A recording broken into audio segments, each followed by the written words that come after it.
Human beings are visual beings. In fact, a copious amount of the information we process is perceived to us first. Then, the other senses involved in this process, selecting and eliminating what we like and what we don't like, to end up with some targets, that is, feeling attracted to someone else. So, attraction between individuals stems from the perception of a potential well-being and suitability as a mating partner. So, have many of you have fell in love or many feel attracted to someone else? Yes, right? Me as well. We can say that we have all been attracted to someone else, or even know someone that has been attracted to us. So, have you wondered how does that happen? Why do we feel attracted to certain people but not everyone? Is a complex question that we're going to talk about today. I did my research to get my resources about the mating selection between people, and today I will discuss what is attraction and how it works, the senses that are involved in this process, and also the misconceptions about attraction. So first, what is attraction? It is the phenomenon in which people feel desire or even interest towards another individual. It can go beyond physical, like you can be attracted to the personality, to the smells, or even to the movements. And it can manifest itself in different types. According to Sam Smith in his 2013 article, attraction, it can be manifested in romantic, feeling in love, the platonic, the idea of establishing friendship, aesthetic, appreciation of someone's appearance, or even sexual, the desire for intimacy. However, this is more complex than we think because it involves biological science behind it. It doesn't start in our hearts, but actually in our heads. According to Dan Maslar in her video, The Science of Attraction, published in 2014, it is your brain running a series of calculations within seconds that's responsible for determining attraction. And of course, hormones also come into play. We release high levels of norepinephrine and dopamine, making us feel more energetic and euphoric because something important is happening to us.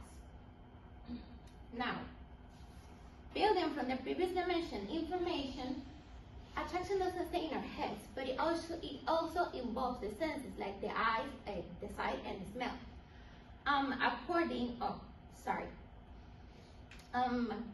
According to Kristen Sainani in her 2015 article, In Its Attraction, we are obsessed with beauty, just as babies tend to look at those who are more beautiful. And just like that, the senses are also captivated by beauty. We are highly attracted to what we find beautiful because we see wellness and fertility in them. Based on Gervon and Ella Vadi on the 2023 journal Gender and Age Estimation from Humans, faces we see reveal important details of gender, age, ethnicity, identity, and mood. These help us a lot because we're always looking for those traits that demonstrate fertility and youth. For example, the age and the gender. Now the nose also plays a role because it can perceive pheromones from other people, which are the hormones to determine attraction or not. These pheromones convey information about other people's genetics and even physical state. In the previously mentioned video by Maslar, men who were asked to smell a shirt worn by an ovulating woman had a high level of testosterone, meaning that they felt lust just by smelling. So as we can tell, the nose can detect a lot of chemicals from other people that we're not usually aware of and can convey a lot of information from them. Now that we talk about the eyes and the nose, we can tell that they tend to collect information from other people's wellness and fertility. However, this is not always true. Beauty being directly related to other people's wellness and fertility can be unsure because evidence to support this claim is still weak. So, however, our brains still process it like that. Our brains tend to associate the beauty with the fertility and the wellness.